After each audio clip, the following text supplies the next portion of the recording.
Welcome to the Raising Values podcast, where the traditional family talks. You can find us on iTunes, Stitcher, and Spotify, and be sure to follow us on Facebook and Instagram. You can support the Raising Values podcast through Patreon.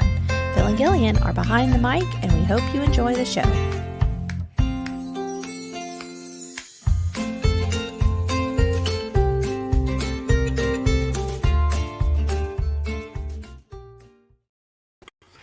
Welcome back to Raising Values. Good morning. Welcome. We have to make the show awkward. We always do. It's like a requirement. It is. I think I did pretty good. So far, so good. So far, so good. Welcome to Raising Values podcast. I am Gillian, and this is Phil. We never do that. We never introduce ourselves, I guess because we always just figure it's just our friends that are watching. Well, and our names are like littered all over the metadata, and it's on the screen right now, and you know. You're right. Don't take it. Don't. I have a meme. I have a meme for this occasion when your wife admits you're right in front of witnesses. And I have the whole internet. That now knows for maybe the fourth or fifth time I've announced that you were right. They're going to take the podcast. They're going to take your wife card from you if you don't stop. Oh, you were about to say woman card. I was going to say woman card. That's probably even more accurate than a wife card. Yeah. So anyway, good morning. Hi Jim. Good morning. I've said good morning like 6 times. I'm sorry. Y'all know me by this point. I am awkward. Until we start to the topic, which today is navigating your child's authenticity. I didn't see anything. Thank you. Because nothing happened. I didn't say anything. Yeah. It's recorded. Navigating. In video and audio forever. Oh, okay. I have proof that you admitted I was right. You were right. Again.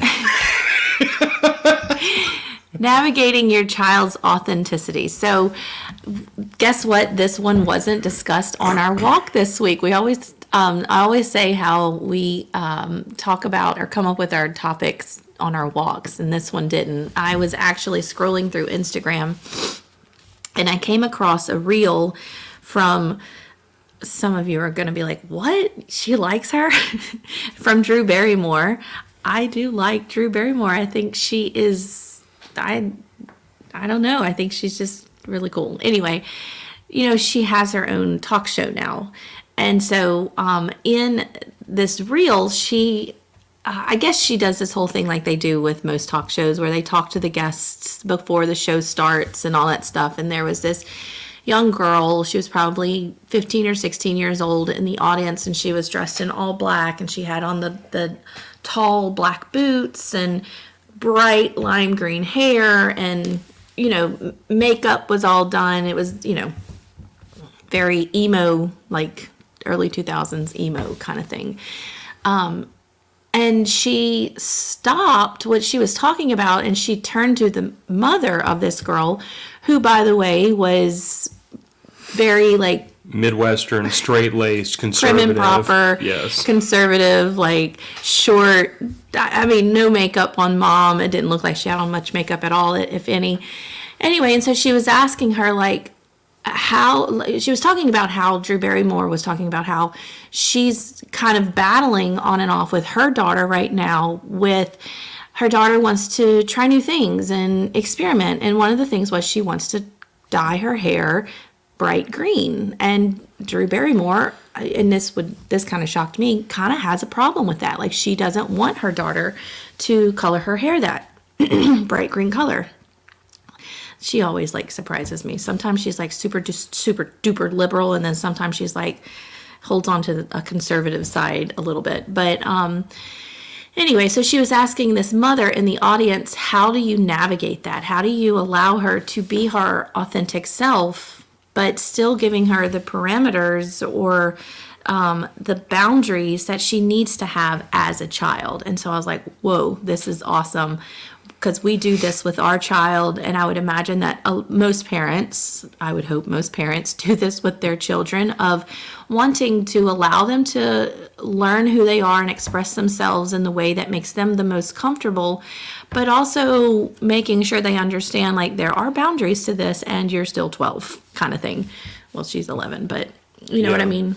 Yeah, and when we talked about this, like, this is something I refer to as installing guardrails, where it's like, between this guardrail and this guardrail, I am very content to let my daughter pretty much have run of the roost. You know what I'm saying? Mm-hmm. Like, if she wants to wear a dress today, and there's no legitimate good reason why she shouldn't wear a dress, put on a dress, honey. If you want to wear, if you want to redecorate your room. Like, within these guardrails, I'm pretty okay with most things because I'm trying to allow her to figure out who she is and express herself, and, like, really, at some point, she's 11 now, but at some point between now and adulthood, she's going to have to figure out who she is as an individual separate from the two of us. She's going to figure out her own preferences, her own wants, her own internal drives. But what I'm saying is, those guardrails are there because there are things on the other side of those guardrails that I'm like, these things I think are a problem. These things I think are detrimental to you. They are harmful to you, or they just don't portray you in a way that I think you want to be portrayed to other people. So these are the guardrails that we're installing to say, everything in here is in bounds.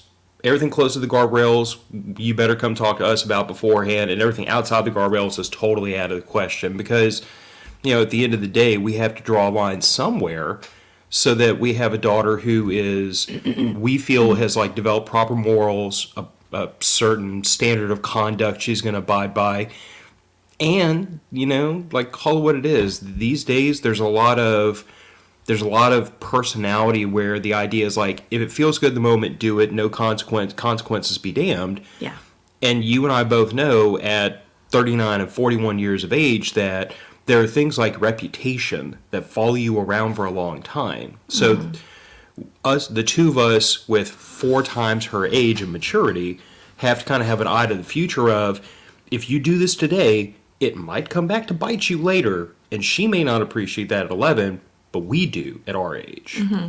And I was going to also say, you were saying, like, find herself outside of us, but find herself outside of her friends, which is where she is right now in life. She's trying to figure out, where does she fit in with her friend group, or, I forget what, anyway, never mind, where she fits in with her friend group, but then where does she fit in with herself? Mm-hmm. And so that's really hard to navigate. And luckily, and I tell her this all the time, and I don't know if she if she believes me very much, but I remember what it was like at 11, 12, 13. I remember my teenage years. I remember those thoughts, and I always, like, when she was younger, she would ask us questions that I used to ask my parents, and I didn't really, I guess I did. I expected my parents to know the answers, but it was questions to things that my parents really couldn't have had the answers to.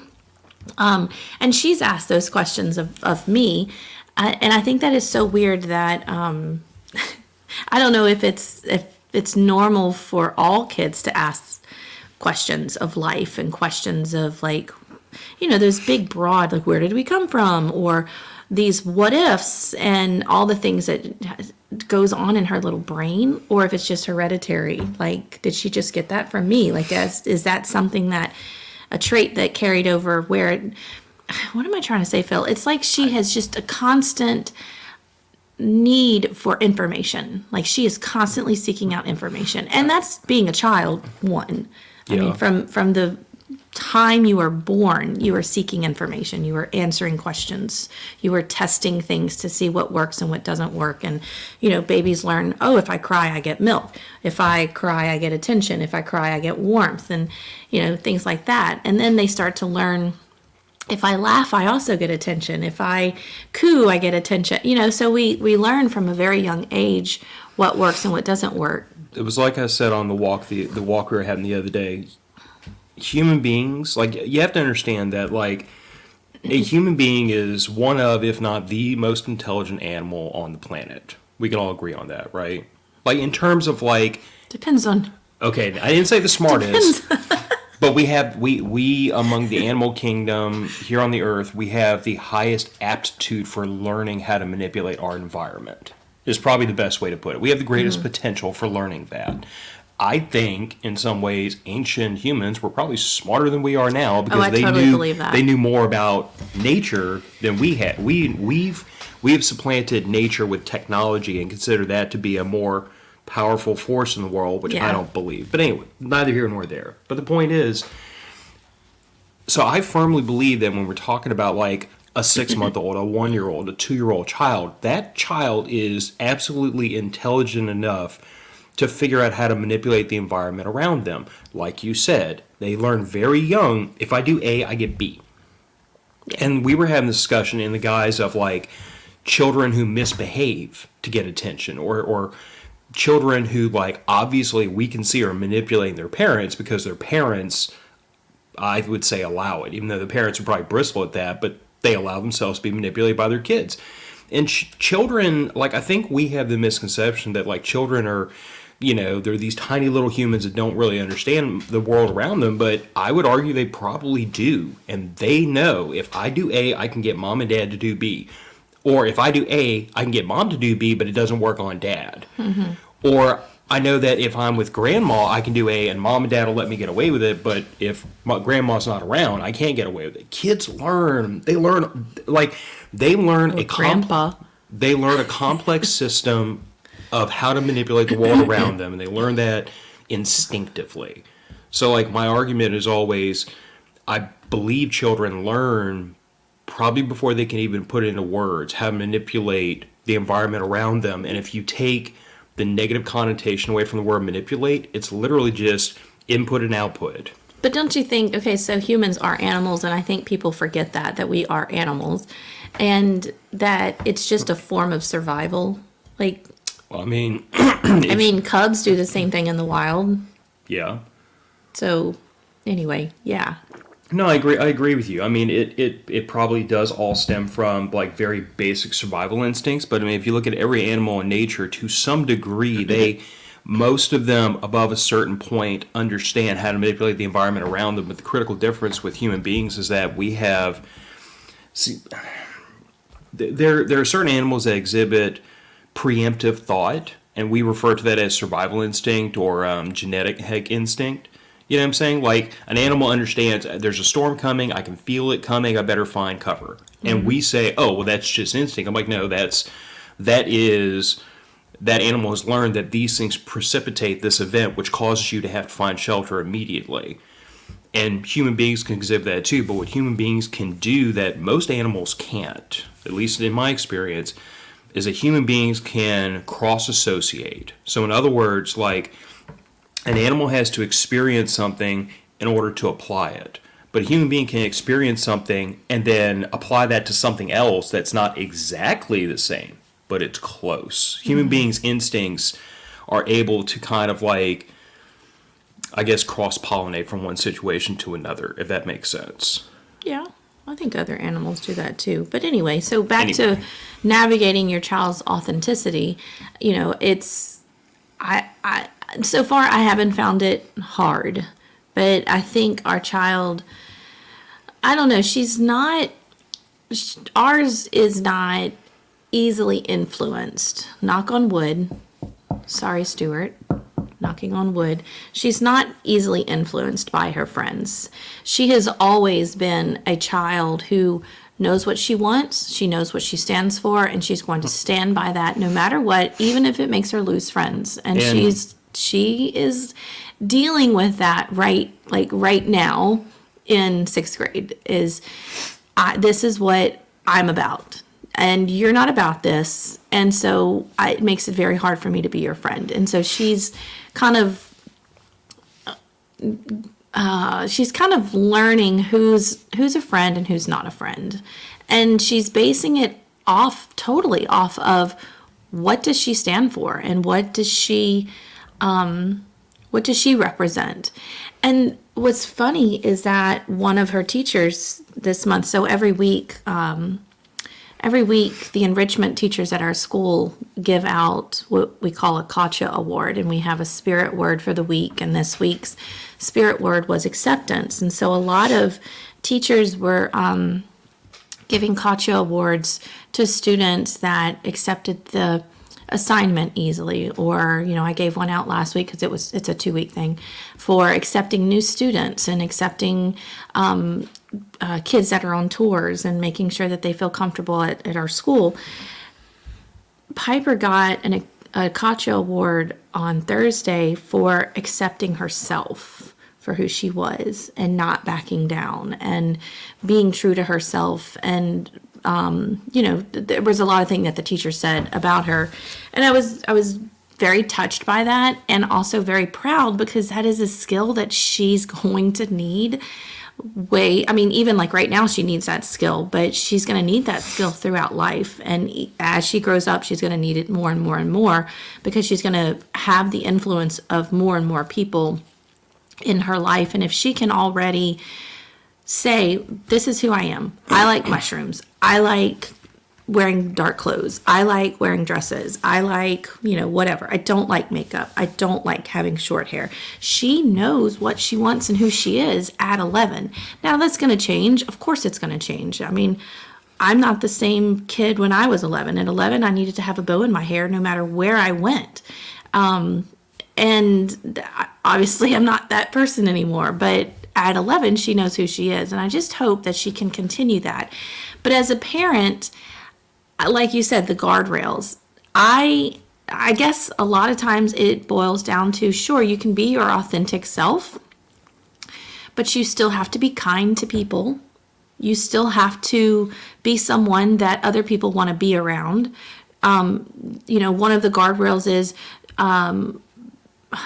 you're not going to go around and cussing people out because you get pissed at them. You're not going to go around and act a fool because that's just what you want to do. Those are guardrails, and you're not going to cross those things. But sure, wear the black and have the mushrooms in your hair. And in the summer, sure, you can color your hair pink or purple or whatever color you want. Just know that when you get back to school, you're following the dress code kind of thing. Those are guardrails. I need to circle back through a couple of these. So Jim was saying he thinks what you were describing earlier, all the questions, is just natural, common curiosity stage that all kids go through to figure themselves out. And I agree wholeheartedly.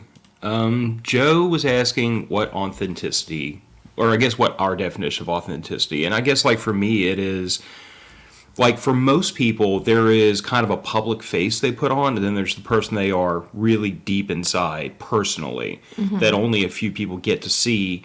And for some people, that is exactly the same person. They just don't disguise it at all. But I can tell you that as much as I try to be that person, and I can do that most of the time because, I'm very selective about my friend group, you know what I'm saying? I have a very, very small circle, and if you can't take me as I am, I don't even want you around because I'm not putting on a happy face for you. Yeah. But I have to work with people, and I have to, be professional business Phil in that setting. Trust me, there have been moments where I've come about this close to coming off mute and telling somebody about themselves because they said something a little bit crazy to me, and I had to mute, scream and holler and let it out, making sure I was still on mute, and then come back as business professional Phil. So authentic Phil is grab you by your collar and explain to you how badly you have screwed up by assuming I was somebody you could talk crazy to. But work Phil cannot do that. Yeah. Or I'll be fired Phil. I think too, Joe, it's different for an adult and a child. I think because as an adult, hopefully you've had those guardrails set up by your parents, and so you understand, I can do this, but I really shouldn't do that kind of thing. And as an adult, hopefully you have those same intentions as you deal with people. But for me, being my authentic self, which probably didn't really start until, I don't know, maybe 35. a year ago. 35. Okay, yeah, I'll take 35. I was kind of dipping my toe in the water of being okay with being my authentic self, and then it wasn't until the last year where I was just like, screw it, this is me, this is who you get. But my entire life had this facade of this is Gillian. She's prim and proper. And even Phil, when me and Phil first met over the internet, before internet dating was a thing, I had sent him a picture of me. I was sitting on some steps in my apartment at the time. I was in college. And, I mean, there wasn't anything to it. I was just sitting on the steps and I was smiling. And he had made this assumption that I was this, goody two shoes. It wasn't the picture. It was the way you were coming across in the emails. Oh, okay. Well, anyway, I had this like whatever facade for that, and Phil picked up on something. But I now looking back on it 20 years later, I think you were being very guarded.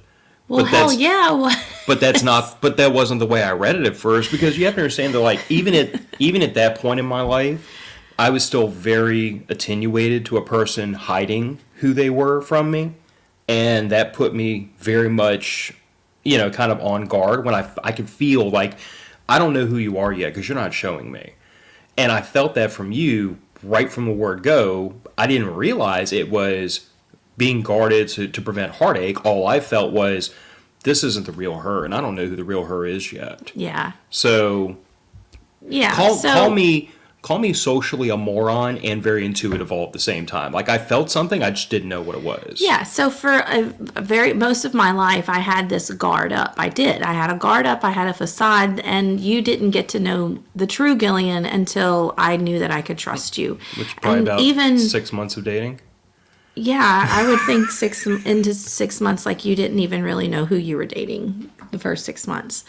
Not to say that that's a bad thing, but anyway, even family. There are family members that I still have a guard up, and that's probably why we don't talk so much. But anyway, about 35 years old is when I started to dip my toe into being that authentic self and not really caring what people thought of me or what, whether they were going to be my friend or not, because for some reason I was one of those people that were like, everyone needs to be my friend. I need to be friends with everyone, and I have to be nice to everyone, and everyone wants to be nice to me. It was just one of those things, like I just wanted the acceptance. And now I just don't care. I just, this is me, this is who you get. And, I'm not going to pick up the phone and call you every day. I'm certainly not going to text you every day to check on you. And I'm not going to chase a relationship with you if you don't come and chase a relationship with me. And I say this all the time on this show. Energy given to me is the same energy you're going to receive. So if you are active in my life, I will be active in your life, but I'm not going to chase you. I'm also, I have my own thoughts about things, for a long time in the last 5 years, I guess. In those 5 years, I've been very shy to tell people that we were preppers. I've been very shy to tell people that, as Joe puts it, I'm a druid. Because I grew up in such a religious part of the state, I guess you could even say, this country. Gosh, I lived in the Bible Belt of Baptist for so long.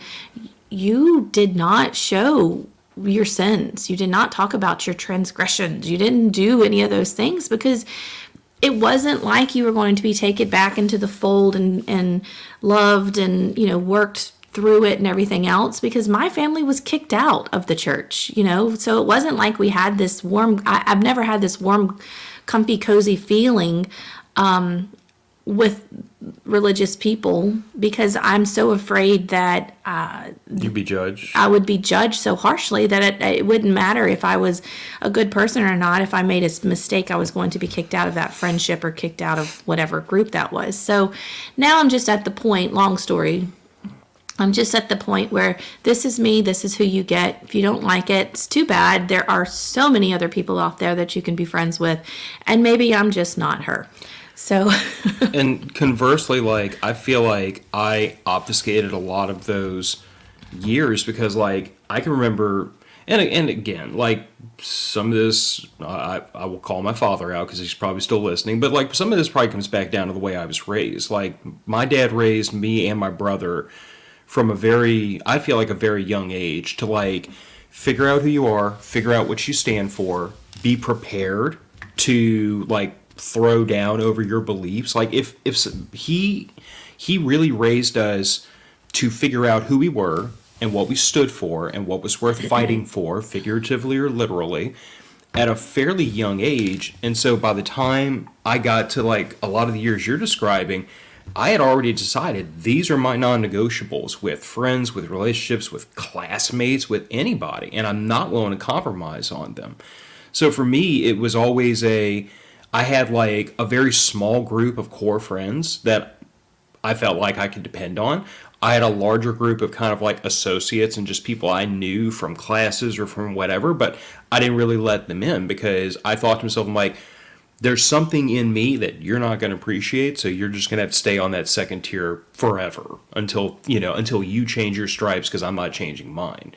And even by the time we met, like I was in a transitionary period when we met because, combat veteran, everything I was dealing with at the time, I was trying to relearn who I was. Mm-hmm. And I know we've talked about like a lot of the changes in like my opinions and my viewpoints that I've undergone since 2005, but like it's been a lot of like me relearning things that I had already felt like were established, and then all of a sudden I had this really transformative experience where I was like, okay, now I have new information I have to factor into the pantheon of like who Phil is and how he reacts to the world around him. But I feel like I came into my teens with a lot of that already built into me. Like I was very willing even in my teenage years, even in my early teenage years, if I saw a bully picking on a smaller kid, I was spring-loaded to the jump in, get in the middle of it, break it up position. I absolutely had no tolerance for a man picking on or pushing around a woman. That was something that was like, that came from the house. Like, we don't put up with that.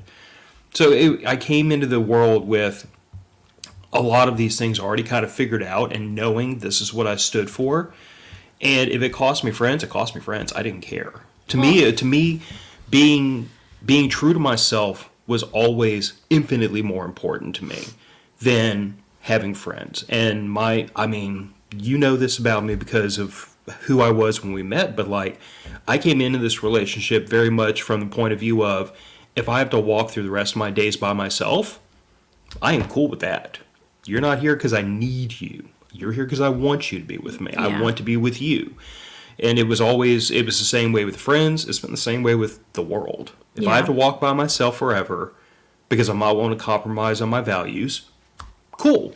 I feel like Piper got that from you because I do think that she is walking in those same footsteps as you did. Like I'm hoping, crossing fingers, praying that by high school she will have enough confidence in her authentic self that she'll be okay. Will she have bad days? Of course. And, reading through a lot of the comments, middle school is brutal. Yeah. She's in middle school. She's 6th grade. That she has one more year in middle school and then she's in high school. And it's going to be it's triple the size of the school she's in, probably even 4 times as big as the school she's in now. So I don't, Piper and I like to, we don't like to, but a lot of times we say, so-and-so is going to be eaten alive when they get in high school. And they will. And they will. I know they will, and that's unfortunate. But I don't think she's going to be one of those kids that's going to be eaten alive. I think that she will have a small group of friends who can put up with her, I wouldn't even call it an attitude, but herself. She's headstrong. I think I think... Piper, okay, Piper is a mix of the two of us because she definitely has a lot of my kind of like internal strength, if that makes sense. Mm-hmm. Like she knows who she is, she knows what she wants, she knows all that. That is like hewn out of granite in her. But she's not like me in the fact that she wants to be around other people. She doesn't like to be by herself much. No. She likes to be by herself when she needs to recharge and reset, but as a default, she wants friends. She wants to be in a social circle. She wants to be in a social setting. She had a great time the other day with 2 of her friends over to spend the night. But this child amazes me in the things that she says sometimes. We were on our way home. So we have a guidance counselor this year at school. And our Thank child God. has been using this guidance counselor on a daily basis. And not even just because I think one of the reasons she goes to the guidance counselor so much is I think she values what she says and she feels heard and she feels it's not mom and dad kind of thing. And so Yeah. I swear I pass the guidance counselor's office daily, and sometimes I look in and there's my kid and I'm like, what the hell is going on now? Like, there's a lot of drama in her class. There's a lot of girl drama in her class, and there was a lot of girl drama last year, and she's kind of learned how to navigate some of that, but there's still so much drama.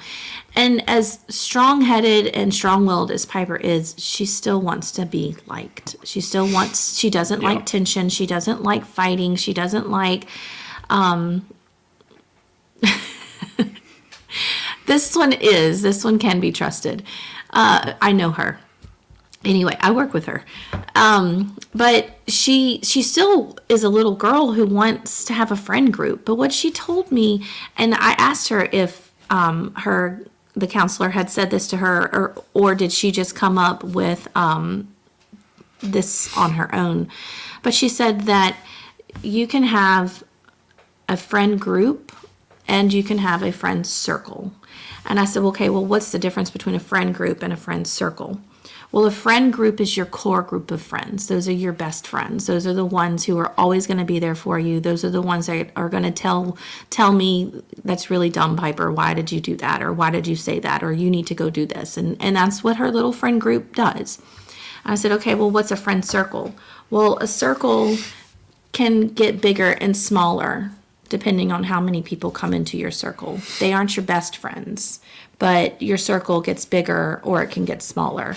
And I was like, holy crap, how profound for an 11-year-old to think of a friend, her friends like this. And, and she says in that friend circle gets bigger sometimes in a day, and then by lunch it could get smaller by lunch, and I'm like, holy crap.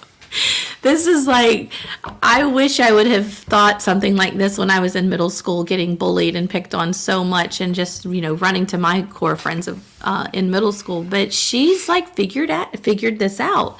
And I don't know if she's told her other, friends that she has at school about this group versus circle kind of thing. But I thought that was pretty profound for an 11-year-old to think like that about her friends at school. And when she described it, I'm on duty with her sometimes. And so I get to see these little circles and these groups.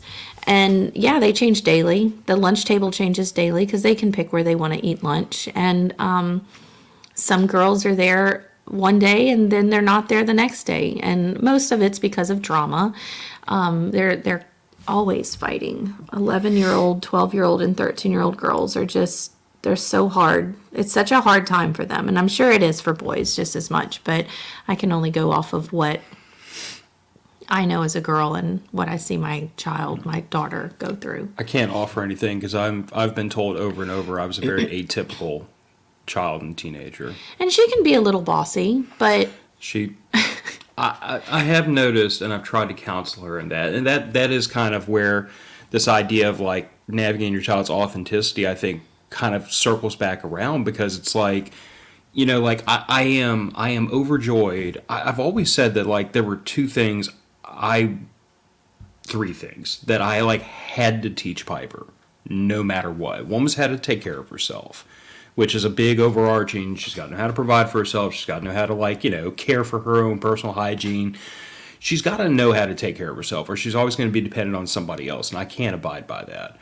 Two was I had to teach her morals, because I just can't, I have this very deeply ingrained idea of the fact that the last name we have links us to our families, and the last name, your maiden name, links you to your family, and therefore our behavior will forever reflect upon our parents and their parents and so on and so forth. So I don't think people think like that anymore. I don't care if they do or not. Well, I'm just saying, I know you do, but I don't think people think like that anymore.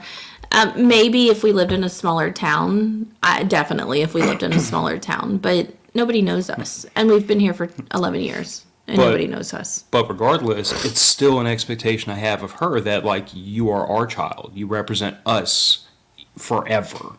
And I expect her to behave in a way that's going to represent us well and not be, the little whatever that the whole town thinks badly of, because, like, that's my kid. I don't want that. I don't want that on the entire family. But the third thing is I have to teach her how to modulate herself. Because, yes, she could be a little bossy. She could be a little demanding. And a lot of that is, like, directly linked to just how strong-willed that child is. At 11 years old, I'm confident that if I let her out that front door, she would just bring the whole world to its knees because she has that strong of a will. She does. But I have to teach her how to modulate that at times, because if you don't let anybody else ever have their way, nobody wants to deal with you. If you That's what we deal with. and that it is like that in friends, it's like that in, if one day she decides to date and maybe get married, it's going to be like that in a marriage. You can't have it all your way all the time. It doesn't work. So, like, I find that some of what we're having to struggle with sometimes with her is it's good that she's navigating who she is. And part of who she is she's a very strong-willed, determined person. I think that serves her very well in a lot of ways. But she has to learn how to give up. She has to, like, it's kind of like conversations she and I have had about there's a time to question authority and there's a time to challenge authority. And then there's a time where you don't challenge or question authority because you can't win. And, like, this coming from a politically, like, a small government anarcho-libertarian, like, I tell her frequently, I'm like, you are always allowed to question authority. Always. There's always a way. If something doesn't make sense to you, you are entitled to an explanation of why it is that way. But you have to question authority politely. You can't scream and yell and holler because no one's going to give you an answer at that point. She did that in second grade. You remember? She questioned her teachers on a rule that she was politely. given. She was, well, yes, I think it was polite, but I still got a phone call about it, which I think I've said this on the podcast before, but, she was given a rule for the playground and a little boy was breaking the rule and she asked the teacher, why does he get to break the rule, but I can't? And was told to go play. And so I got the phone call that she was arguing with this teacher on the playground about rules. And I said, well, did you tell her that was the rule? And yes, that's the rule. And I said, well, then what do you want me to do? You told her one thing, she's holding you to that rule. Like, you can't make exceptions for that. I was like, and I'm thinking, great, we'll go get ice cream afterwards kind of thing, Yeah. But yeah, she is very strong-willed. And I do think that if she were to go do whatever, that, like whatever you said, like let her off out into the world, she'll bring the world to its knees. Yeah. But she's also big emotions. Huge emotions. Big emotions. And I think that's why she has such a hard time with her friend groups and the girlfriends that she has at school and, all of these middle school girls and even some of the boys, I think that's where she gets me, that comes in where she wants to be their friend, but then she battles with the you part in her brain and heart, and then she's like, but I'm me and they're them and kind of thing, but I don't know. But yes, so she does utilize the school counselor a lot. And I asked the school counselor, I don't think I told Piper this, and she's waking up now, so she's probably listening. But I asked her, I was like, she's in here an awful lot. Is she using you to bounce ideas off of you, or is she tattling? Like, is this a tattle kind of thing? And she goes, no, it's not a tattling thing. She really is trying to navigate how to express herself and be herself while still being a part of this group, And I think it's harder because she is in such a small school. There's 56 kids in middle school. And that's 4th through 7th grade, and there's 56 of them, and they do everything together. And so there's not a lot of kids to choose from to be in a friend group. And then because you're in a friend group, then other kids get their feelings hurt because they're not in that friend group. And so, I don't know, and I guess in a way I'm kind of glad that she's having to deal with this now. And I hope and pray that when she gets into a much larger high school that it'll be a little bit easier. She'll find her group. I mean, she won't even know a lot of the kids in her class for a long time because it's going to be so big. I don't know. We'll see. But as far as like being her authentic self, I think there are different aspects to it. Like I said, the physical part of it. She loves to wear combat boots. You know, she is really finding her own. She'll wear combat boots with dresses. Her own style. She wears combat boots with pants, and you know, mushrooms are everywhere. If you have seen any of the posts we made over the summer, you know, we totally just redid her whole bedroom, and one wall is just all mushrooms, and she's very cottage core, so which kind of lends itself to the whole forage thing, you know, being in nature and all that stuff. So my little druid baby back there is, you know, full gear. But then she just has those. She has her own guardrails for her friends. Like this is, and guardrails isn't it? But she has Kind her of own standards. standards for herself emotionally, and I'm very happy with the way that she is so steadfast on those things. Like I haven't seen her really sway very much at all on those. Especially once she gets to know someone. And, you know, she has said to me in the past, and in like the last few months, that she's realized who some of these girls are that were in her friend group, and she just doesn't agree with that. And so she has said, I'm just going to distance myself. And I was like, okay, great. Distance yourself. You don't have to be their friend, but you have to be kind. Yeah. And that's one of my guardrails, is you have to be kind to people. You will not go to school and bully them. You will not go to school and call them names. You will not, you know, tell them about themselves because you feel like you need to be the one to tell them about themselves. That is not your responsibility. You will be kind to them. Yeah, the thing I've tried to impress upon her in the past is, because like, obviously, based on my background, like I have very little moral issue with exerting my will upon somebody else if I feel like I have to accomplish my goals. You know what I'm saying? Goes into like the whole self-defense philosophy and a lot of things. But the thing I've tried to explain to Piper is, I'm like, what you have to establish at some point in your formation is what your goal is. And whatever your goal is, every action you take has to be in the pursuit of that goal. So I've explained to her in the past, I'm like, if you have somebody who's being ugly on the playground, they're ugly to you. You have a couple of options. You could be ugly back, you could walk away, you could try to diffuse the situation. Like there's things you can do, but what's your goal? Is your goal to make that person leave you alone? Then anything that accomplishes that goal is probably okay.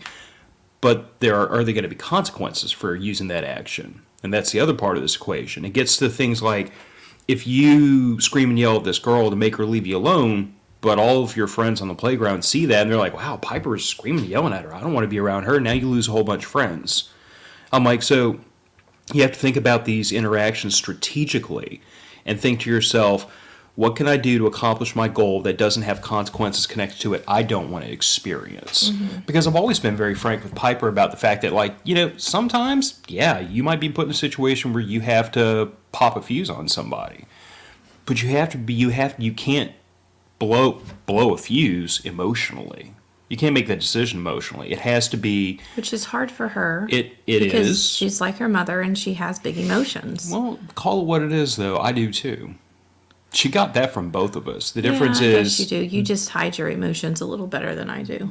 I'm a little bit better... And better than she does. I'm a little bit better... I don't even know if it's so much at hiding them. I think it's more of, like, and again, this comes from, like, a lot of military training and martial arts and everything else, but I've learned to think through the emotions instead of letting them dictate my actions. Like that just comes with time and experience. It also, quite frankly, it also comes from martial arts, where you're getting somebody throwing punches and kicks at you, but you have to continue to think and override that fear instinct. Anybody in the audience that's ever done martial arts probably understands exactly where I'm coming from on that. But anyway, yeah. The thing with Piper is, You're right. She has to learn who she is. She has to learn what she stands for. She has to learn what traits in her friends are mandatory or not acceptable.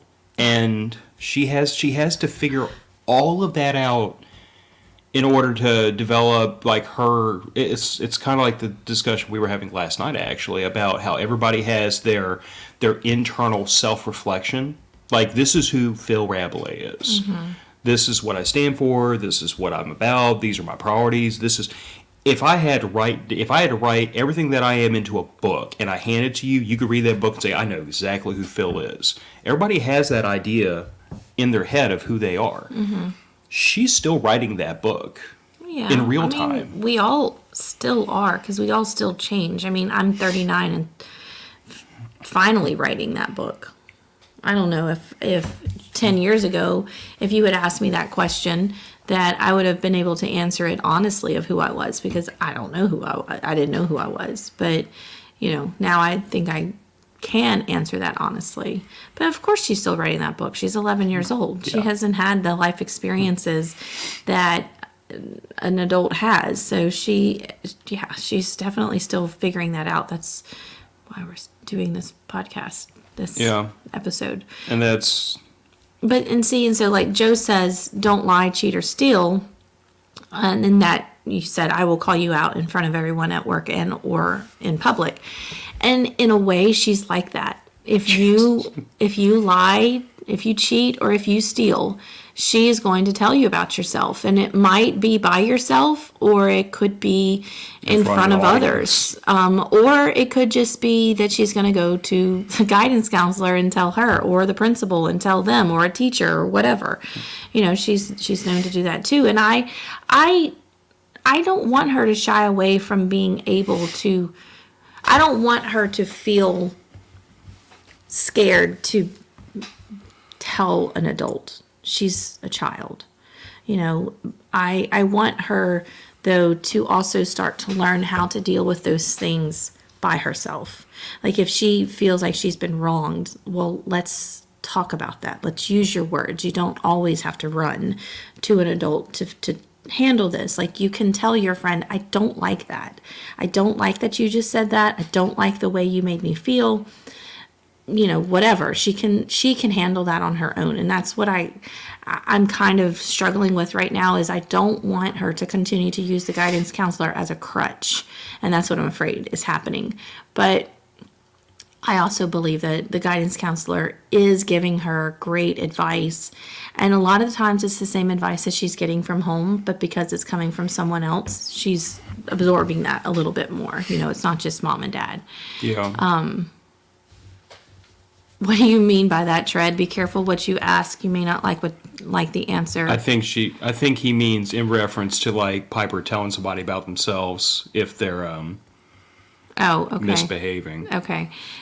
Well, I mean, that's part of her authentic self. Like, that's who she's always been. Piper has taken brutal honesty from like a standard of living to an art form. But most of the time, she is brutally honest, but it's not hurtful. She will package it in very, pretty packaging, and She got that from you. there are times where it's a knife to your gut kind of thing. Like, she's going to tell you about yourself kind of thing. Yeah. Which is where I'm trying to navigate that whole, well, can you do it a little kinder? Like, did you have to cut her throat, like rip her heart out when you said that? Could you have done that a little bit nicer so that she wasn't flailing on the field in emotional damage? As long as we understand that leaving them flailing on the field with emotional damage is always within the realm of possibility. Well, and I think that she's kind of made that name for herself. Not so much, the Piper's going to eat you alive kind of thing, but I think kids know that she's a no bullshit kid. Like, what you see is what you get with her. I'd like to think we had a little to do with that. I think we kind of had a little to do with it. A little, but it's mostly her. It's always mostly been her. And that's great. It'll be interesting to see where it takes her. But I do as a parent, try to guide her in, don't be a little shit. Really, that's what it is. Like, don't be a shit. Like, stand up for yourself and be kind to others, but also protect your heart and protect your, well-being or whatever. And just don't be a little shit. Be someone that other people want to be around. Your father-in-law has sage advice. As she becomes a teenager, mom and dad get dumber and dumber, not till she reaches adulthood. Everyone reaches that at a different age, till they realize mom and dad were right all along. I have been forced to admit that my father was right more than I would have cared for. But taking this back around to like navigating your child's authenticity, my dad and I think we're both very happy to admit that like he and I are very different people. We approach problems in very different ways sometimes. And, like to me, my authentic self was very different from who I would have been if I were just Carl Jr. You know what I mean? Mm-hmm. Who are you laughing at? I'm laughing at Karina. She's not a donut maker, and I'm so going to use that with her. You'll have to put it up there. That she said it's great that she can do that tactfully. I suffer from lack of tact. I don't know how to sugarcoat. I'm not a donut maker. I love that. See, I am a donut maker. Obviously, I carry sugar in my back pocket to sugarcoat everything because I don't want to hurt people's feelings, and I don't like confrontation at all. And so if I can avoid confrontation by, throwing them a sugared donut, I certainly will. Whereas I have a little pinch of salt just in case I need to make the wound hurt a little more. Just, only as necessary to get the point across. That's so funny. I'm totally using that. Yes. In any case, I think a lot of what you said though is like dead on. Like Piper, I feel like we're kind of fortunate and challenged at the same time by the fact that Piper is figuring so much of this out at such a young age. But I mean, in my humble opinion, maybe biased, I think Piper has always been very mature for her age. Yeah, I do too. Like we've gone to great lengths to not baby her. We've always kind of like, we've always left the guardrails wide enough that she has room to run. And when we think she needs it, we give her a little smack on the butt to get her moving. But she has figured out a lot of this at a very young age. And like maybe not my only, but my principal concern at this stage of her navigating this and us helping her navigate this is helping her to figure out this juxtaposition in her personality where she has I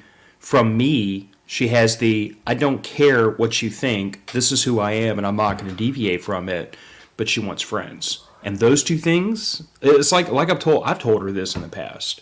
I said, you can have things 100% your way. You can have friends. You cannot have them both at the same time.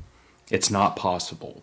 Yeah. If you want friends, if you want a social circle, you have to give. You have to compromise. If you don't, you will have no friends. Compromise is such a great lesson to learn. Not even just for friend groups. It's, you're going to have to compromise in marriage. You have to compromise at work. You have to. We don't compromise in marriage. You have to compromise at work.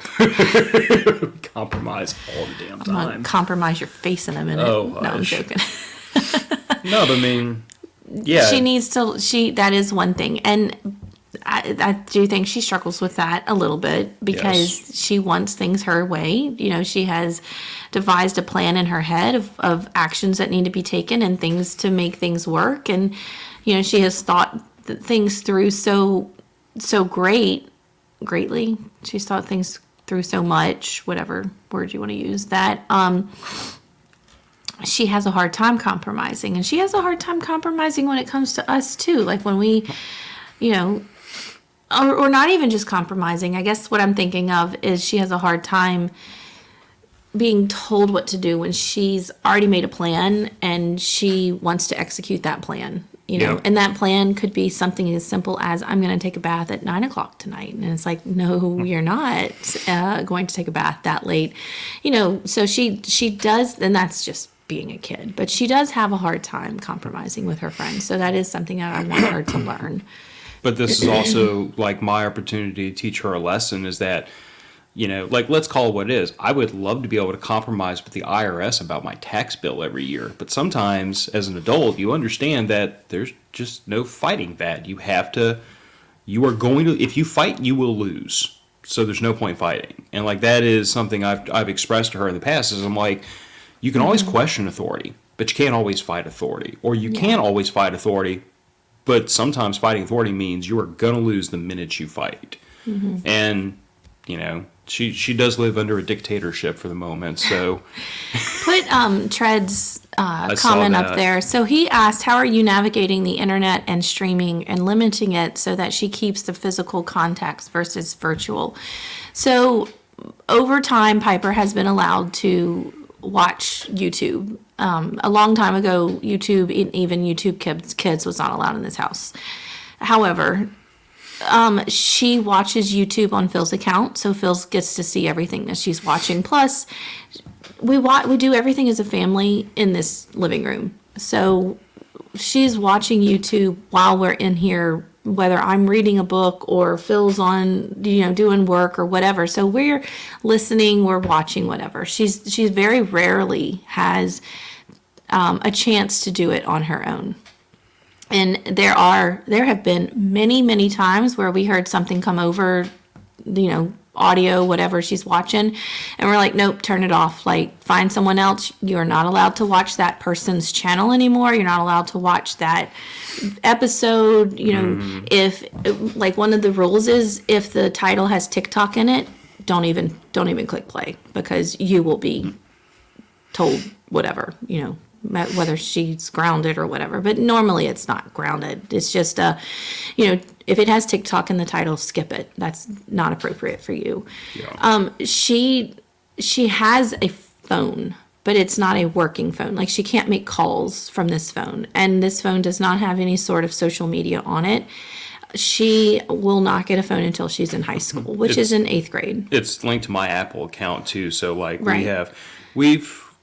When it comes to things like streaming and social media, like, you and I have exercised a ton of discretion and oversight over it, which I think is appropriate. I mean, and so for like her contacts and keeping in touch with her friends, especially over the summer and things like that, I don't know if you're aware of this, but Facebook has a Messenger Kids app, and so she can be friends with her friends, even though they don't have like Facebook profiles, because I have a Facebook profile. She can talk to the children of the parents who also have a Facebook profile. I hope I explained that correctly. We get to curate that friends list. Yes, so she can give me a request and say, I want to invite such and such to be my friend. And so I can go look for her parents or his parents on Facebook and say, such and such, Piper would like to be such and such friend on Yahoo Messenger. She can't add people by herself. Like, she doesn't have that. That's just built in. She can't do that. Also, I read it in real time. I get messages on my watch and on my phone in real time. So as she's messaging her friends, my watch is constantly going off, and that's not a notification I ever want to silence, because I want to know what she's talking about. And so I get to read those conversations in real time, which is helpful. But she does not have Snapchat. She will not have Snapchat. She does not have Instagram. I know some of her friends in 6th grade have Instagram accounts, and they have Snapchat, and they have all these things, and they watch TikToks, and I'm like, God, I cringe. I cringe every time they talk about that kind of stuff. But she knows that she will never have those things. And hopefully she'll be honest about it. And she is a very honest child. Like, she knows the password to downloading apps on her phone. She knows it. She's not stupid. But she still hands the phone over and says, Mom, can I have this app? Or, Dad, can you please download this app? And, the whole conversation of, well, what is this app? And what does it do? And why do you want it? All that stuff takes place. And then we can download the app. But I know that she knows what the password is, and that she could do that on her own if she really wanted to defy rules. I'll also say that like she is so far, and I'm hoping this continues through her teenage years, and we don't have to readdress some of these behaviors she's exhibiting now. But like she's also been very upfront when like she hears friends of hers at school having what she considers to be inappropriate conversations, things that we have told her. Like if it's not that, and you have to understand that like when it comes to things like Piper's body, our bodies, and things like that, it's never been for us that like we don't have these conversations because we don't believe that's healthy. But we have been very upfront with Piper about these are not conversations you have with other young, inexperienced, and confused children at school. These are conversations you really should come and talk to mom. I've offered her to talk to me, but I can understand she's not comfortable talking to me about little girl body things at her age, and I totally understand that. All I've ever told her is, if you need to come talk to me, I am willing. But if you ask me certain things, I have no freaking clue because I've never been a woman. I don't know.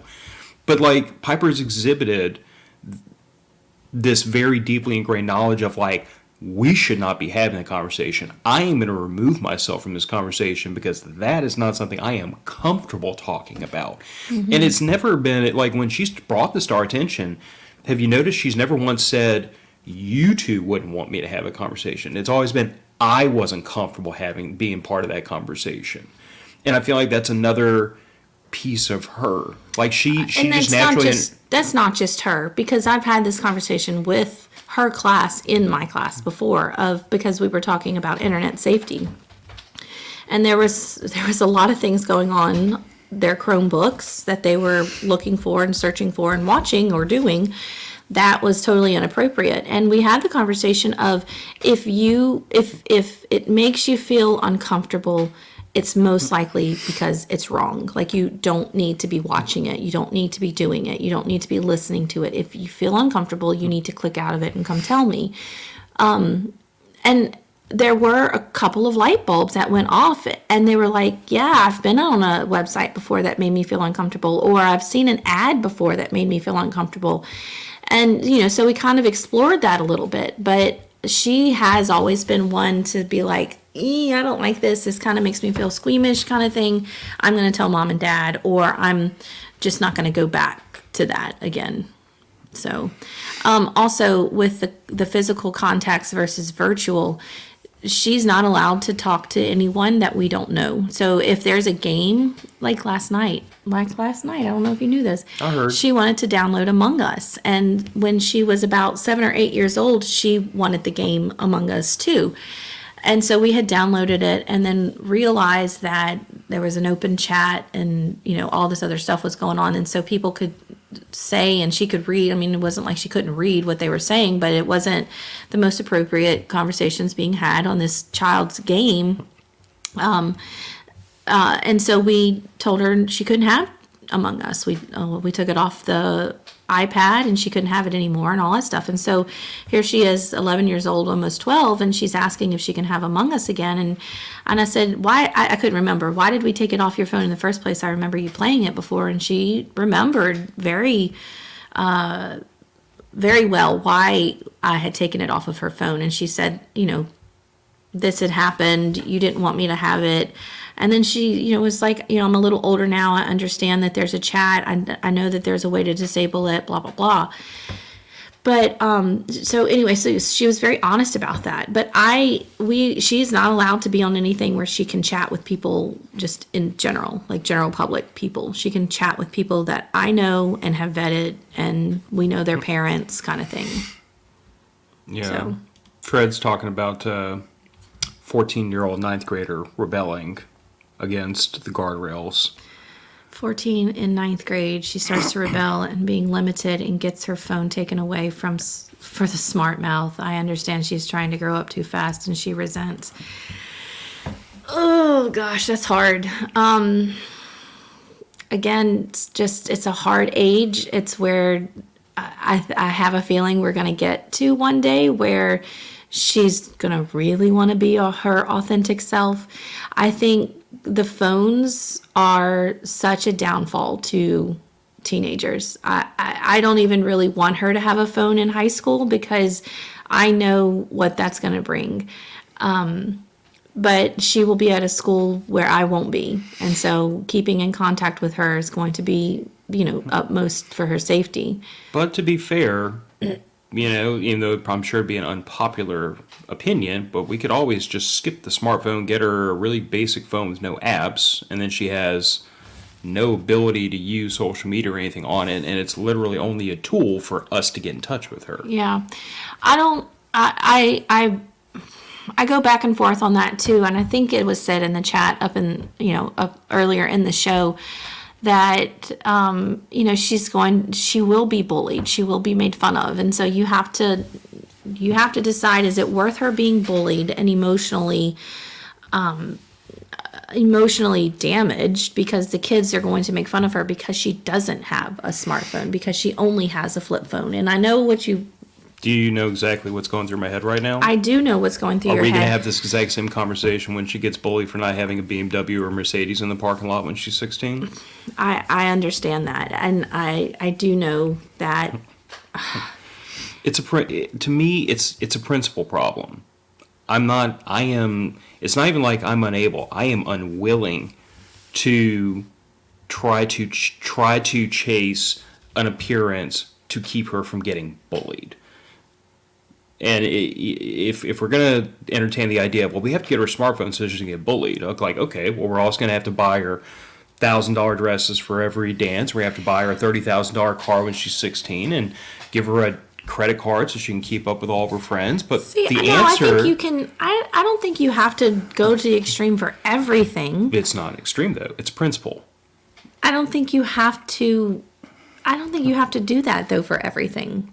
I think if you were to give her a smartphone doesn't necessarily mean that she's going to get a Mercedes when she gets her driver's license. But what's the difference?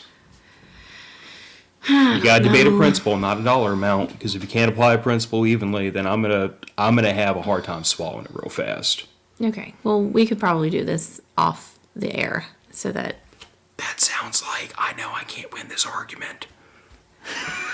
Anyway, Tread, the Life 360 app to keep track of her and where she is. I'm not like saying that you haven't done this yet, but I think a serious conversation of you're doing this to make sure that she's safe. You're not trying to hinder her from being herself. You're not trying to, let her not have any fun or anything like that. I think that conversation needs to be had. And maybe, I don't know, I haven't had a 14-year-old yet in 9th grade, and I'm not looking forward to it. I'm not looking forward to it. But I don't know. I don't know how to help you with that except to have these brutally honest conversations with her. I think 14-year-olds, I think teenagers in general, have to have hard wake-up calls. I think they have to have, I can remember when I was in high school, to help battle drinking and driving, I was in a skit, I can't remember what it was called, but I was in a skit where they had taken an old crashed vehicle and we were bloodied up and bruised and cut, and everyone was made to go onto the front lawn of the school, and it looked like there had just been a wreck because one of the kids was drinking and driving, and of course the driver had died, and real ambulances, real fire trucks, real paramedics, everything. It was just like, it was a real scene. And I think for a lot of people it woke a lot of the kids up of this is what can happen if you do this. And I think there's such a a fog that goes over teenagers' brains that's not lifted until their mid-20s, that you have to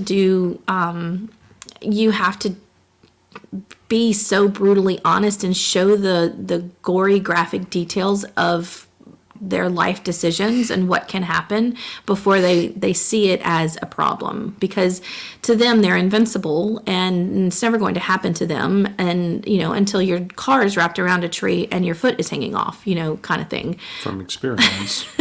From experience here. I wasn't drinking and driving, by the way, but you were driving like an idiot. I was driving like an idiot, and I was the one, this is so crazy. I went back through those pictures, and I was the one that had a broken leg from the wreck in this crash scene that we did. Was it the same leg? When it was the same leg that I had broken. And that is some creepy foreshadowing. I had to be put into the ambulance in this whole theatrical experience that I was in. But you're right. They just don't see the dangers in anything. They think they're invincible. They think they can live through it. I thought I could live through things and do stupid things and get away with it. And all teenagers do. They are always going to press the boundaries of things to see what they can get away with, even more than what a 5-year-old does. You know what I mean? So brutally honest conversations have to happen with a teenager. Well, and to that degree, I guess my perspective really comes. And they know everything. Yes, of course. they do. I did. You and I both knew everything. Not going to fight me on that, huh? I'm not speaking to you. Wow. I'm still not speaking to you. Okay. We'll see how long that lasts. But, I mean, I guess my perspective is, and this is like, again, parental philosophy 101, but like my perspective has always been that our job as parents is to put her on a trajectory that continues upwards after she leaves our home. And like what I've seen out of a lot of, not to sound incredibly judgmental, but judgmental as hell, like failed parenting efforts, is I've seen a lot of parents who, as soon as that child like kind of gets the least little bit out of their house, they just nosedive. The parent or the kid? The child. Because it's very obvious that the child was never taught to think for themselves, never taught to self-correct, never taught to take care of themselves, never taught to self-regulate. And they go downhill immediately because mom and dad aren't there to prop them up anymore.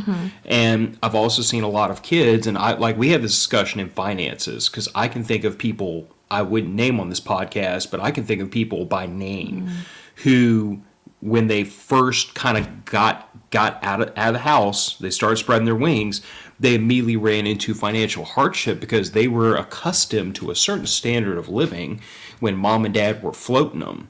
And the minute they have to pay for things like insurance, gas, rent, food, they all of a sudden, I can't go out with my friends anymore. I can't afford cute clothes. I can't afford my phone. I can't afford any of this stuff. And it's like, yes, you can't, because you don't make any money. You know?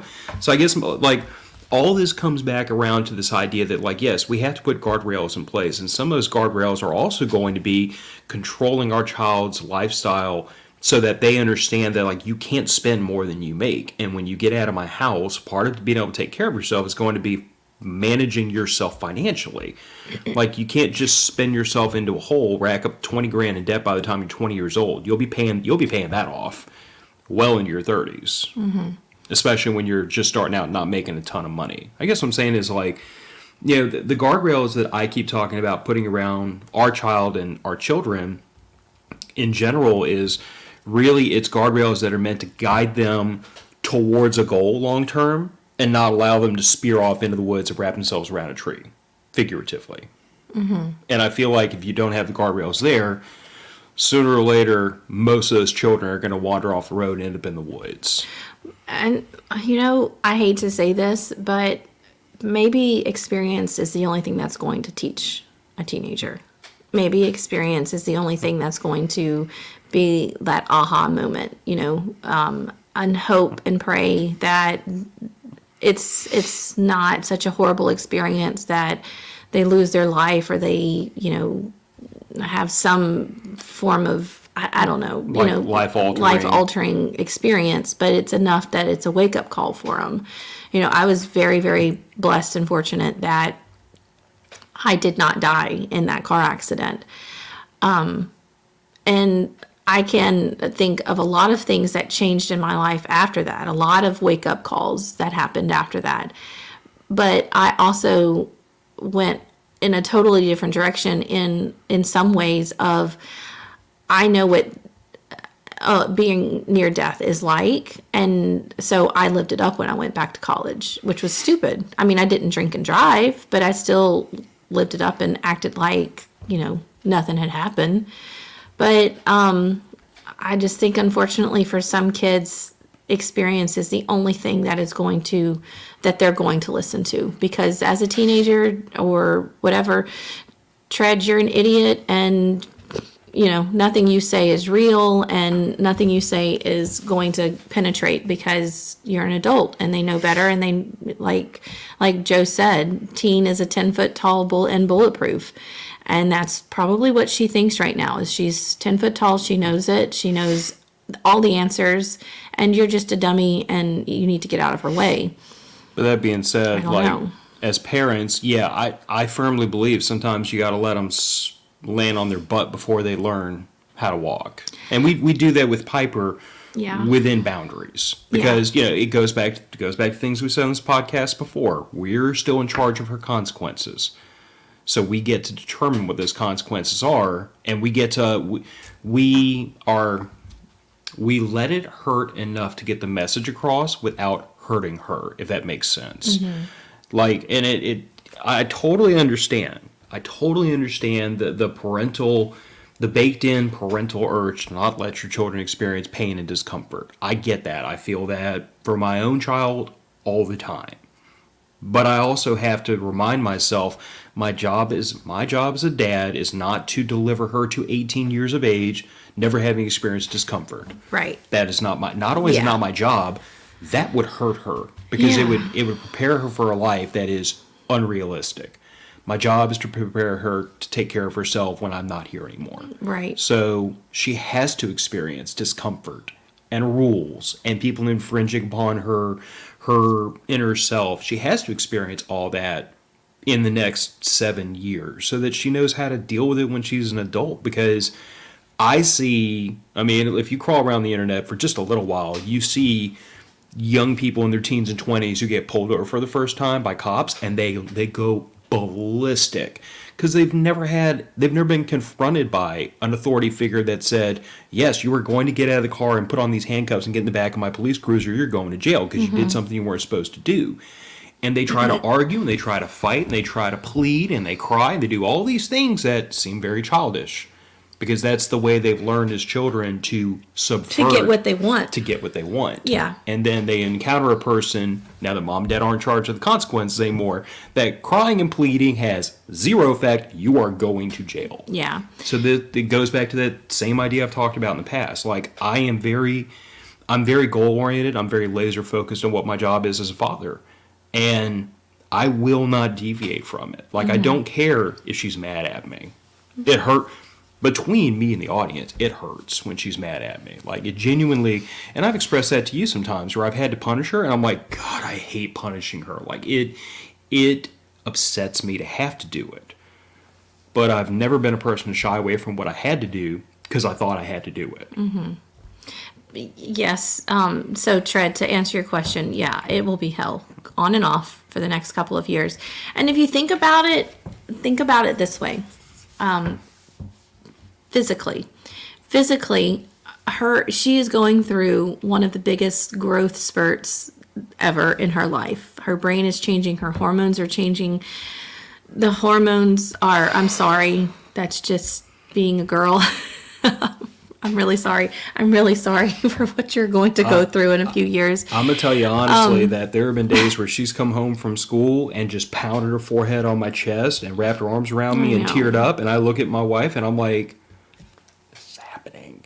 Yes, it's happening. But, I mean, a person's brain doesn't stop growing until they're about 25 years old. So, and when I was 25, I remember having this.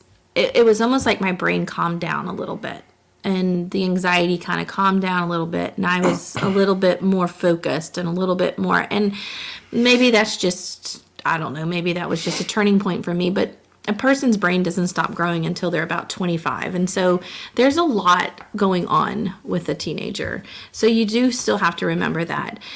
And then you add in all the hormonal sides of everything and that they are in high school. And high school, I remember high school being worse than middle school. So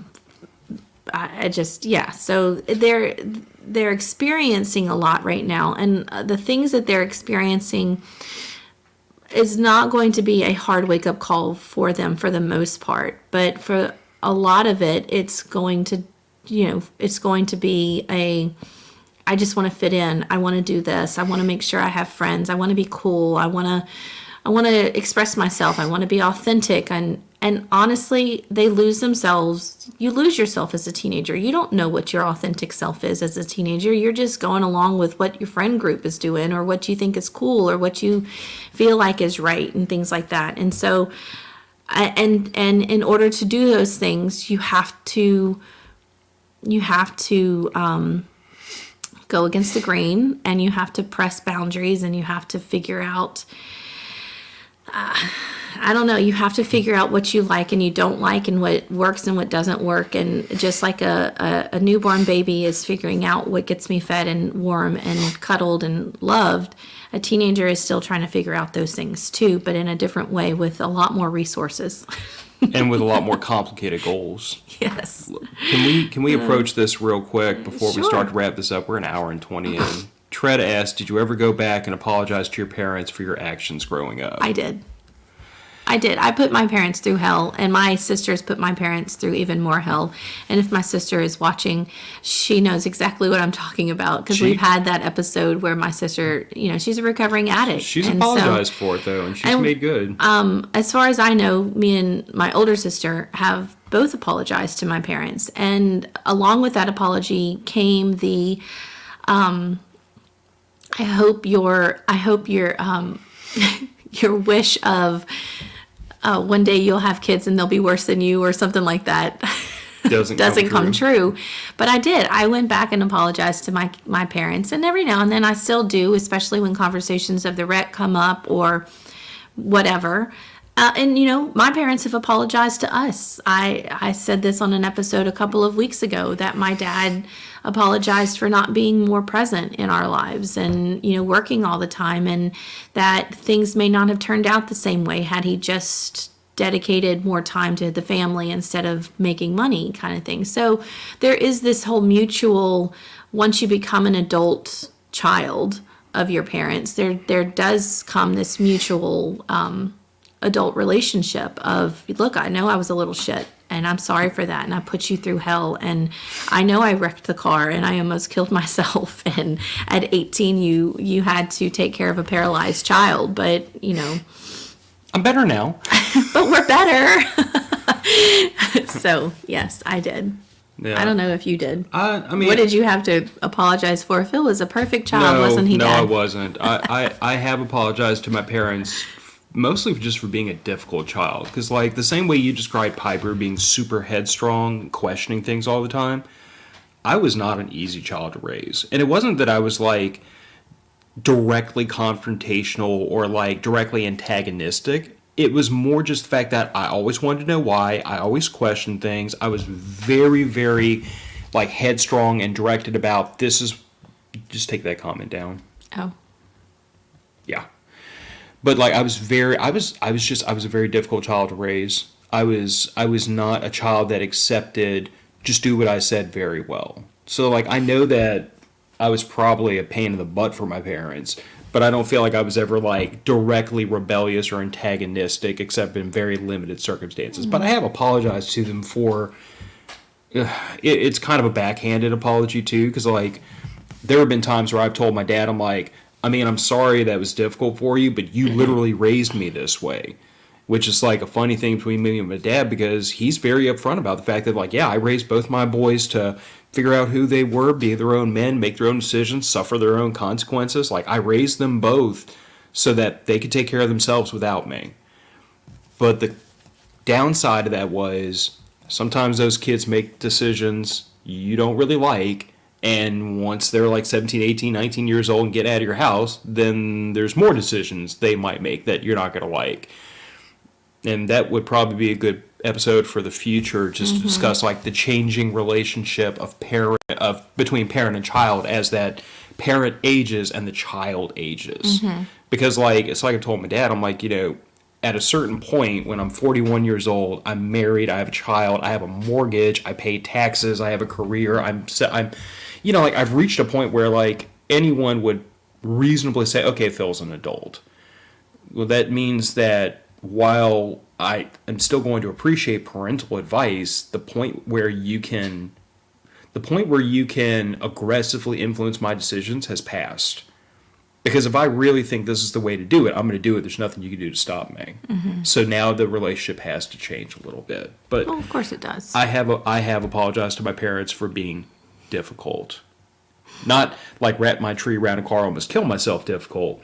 Although I'm pretty sure they would have appreciated an apology for me having to come home and tell them I was going to a war zone. But, that wasn't really my decision. No, it wasn't directly my decision. Well, that's what I was saying is like the decision to have to take care of their child in a wheelchair for a year and, all that stuff.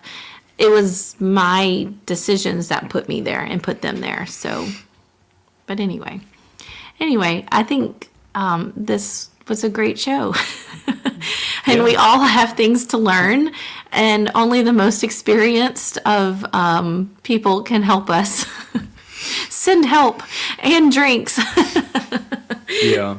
Like I said, I mean, I think in broad strokes, what we're really talking about is like there have to be guardrails. There has to be. There can be no raising a child without some kind of standard or some kind of coercive force to keep them heading in what we think is the right direction. And those guardrails have to be wide enough that they still have some latitude to figure stuff out by themselves, because newsflash, mom and dad, one day they're going to have to figure things out by themselves, and that's something you have to teach them too. And that comes from making the guardrails wide enough. But they have to be narrow enough that they can't jump the guardrail and go off into the woods at full speed either. So like we as parents, and the thing of it is that with very few exceptions, I don't think there's a universally right answer for that. I think that is down to those parents, and to a lesser degree that child, to determine that. Yeah. Because I feel, call it what it is. I'm kind of an old school person when it comes to raising children. I think that what the parents think is right and wrong has to be what takes sway. I think the child gets a much smaller degree of discussion or input into that discussion, because at the end of the day, the child is not responsible for the child's welfare. The parents are. So I think the parents have to figure out where those guardrails are, how tall to make them, how narrow to make them, and that's something that parents have to do. The only thing I would encourage those parents is to think about what I was saying earlier about what is your goal. Your goal is to raise a child that can take care of themselves ultimately. So whatever guardrails you think get them going in that direction, that's what you do. Yeah. You don't set the guardrails based on, well, my kid's going to be mad at me. Well, kids are mad all the time. They're teenagers. Right. They're kind of little jerks most of the time. This is the stage where they begin to hate you. Yes, and you know what? I've said it to my daughter, and I love my daughter more than life itself. But I've told her before, I'm like, my job is not to make you happy. Yeah. Like, I'm not your friend, I'm your mom. Let's level set expectations. That's not my job. Yeah. Your job is to make you happy, and if you get married, your husband's job is to make you happy. It's not mine. My job is to teach you. My job is to teach you. Yeah. I do want to say, though, that, for anybody out there that's listening, that Phil and I are always available. We might not always have the best advice, and we might not even have the advice to questions that you might have, but we are available if you ever just need a little extra after the shows or whatever. So you can always find us, message us, Facebook, Instagram.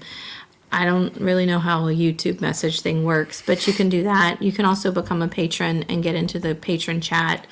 And then you have not just Phil and I giving you great advice. You have 32 other patrons. 32 other ragamuffins that want to help as well, and they all have great intentions. Speaking of which, Joe, I don't think you're in the patron chat, and I know you're one of our newest patrons, so thank you.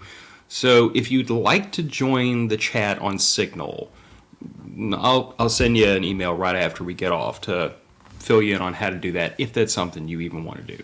Yeah, and it also seems like YouTube is the place that we're getting most of our viewers. At least we can't tell on Rumble right now because of StreamYard and all that stuff.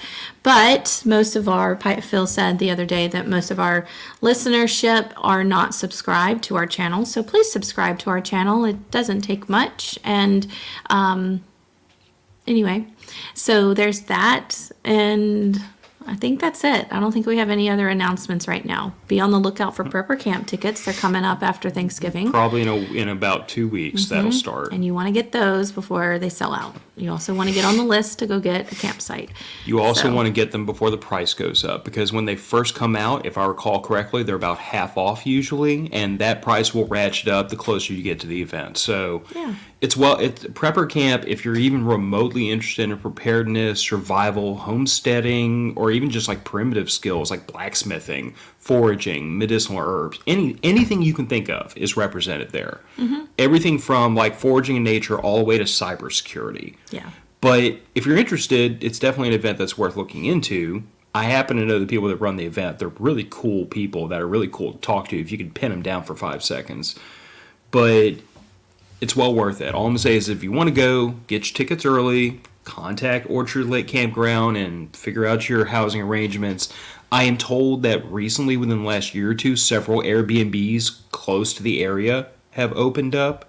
So apparently, if you don't want to camp or if you can't get a campground, there are Airbnb options that are not that far away. Yeah. 15, 20 minutes. Okay. That was an hour and a half show. Fred asked where. Prepper Camp is held in Saluda, North Carolina. Saluda. And if you, Preppercamp.com. If you go to preppercamp.com, you'll see all sorts of, that's their website. So you'll see Yeah. information. Rick and Jane are amazing people, and they put on an amazing camp every year. So you definitely want to attend if you can. But those tickets are going to come up for sale within the next 2 weeks. and this year, you and Piper are coming with us. Yes, and I even though Phil and Andrew are the official quote unquote podcasters for Prepper Camp, I'm going to weasel my way in there somehow with Raising Values, and we'll be down in the vendor area doing shows every day while we're there. To be fair, the entire Prepper Broadcasting Network that we're a part of I'm sorry, the official Prepper Broadcasting. podcasters of Prepper Camp, and Raising Values is on Prepper Broadcasting Network. Yes, I'm sorry, James. Prepper Broadcasting Network. That's what I meant to say. Well, let's go ahead and roll this one out, and All right. we have coffee to drink. I have chores to do because we're getting ready for a camping trip in a week, so we got some stuff to get ready. Yeah, so next week's show will probably be pre-recorded, but we're also talking about doing a show while we're out camping with our family. So It's possible we might do one I while love we're... doing shows while we're camping. They're always so much fun. Well, we can do that, or we could just record Sunday evening when we get home, or we could record Monday. I mean, we have options. But if you're subscribed, you'll know. If you're subscribed, you'll know, and if you're not subscribed, you'll find out the hard way. Yes. Look for us on Facebook and Instagram. That's where I'm doing a lot of my posts. So I think that's it. All right, guys. Well, thank you so much for watching and tuning in today. The audio will hit on Tuesday, just like it always does, because my producer here does an amazing job of editing all of this fun stuff. So, Unpaid and underappreciated. oh, you're producer. paid. Anyway, we'll see y'all next week. Have a great rest of your day and your week. All right. Bye, y'all. Bye.